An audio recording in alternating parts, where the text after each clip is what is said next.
King Charles III نے Canada کی فخری آزادی پر زور دیا جب انہوں نے اوٹاوا میں پارلیمنٹ کے افتتاح کے لیے ایک اہم تقریر کی جس کا مقصد امریکی صدر ڈونلڈ ٹرمپ کی ملک پر قبضہ کرنے کی بار بار دھمکیوں کے خلاف تھا۔ وزیر اعظم مارک کارنی نے 76 سالہ برطانوی بادشاہ، جو کنیڈین سربراہ مملکت ہیں، کو ملکہ کیملا کے ہمراہ دارالحکومت مدعو کیا۔ بادشاہ چارلس کی تخت سے تقریر تقریباً نصف صدی میں کسی بادشاہ کی پہلی تقریر تھی۔ یہ ہے radio Jeeway Pakistan digital. Canadians hold dear and ones which the government is determined to protect. The system of open global trade that, while not perfect, has helped to deliver prosperity for Canadians for decades, is changing.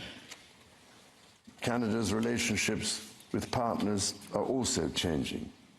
Some reminds us the true north is indeed strong and free.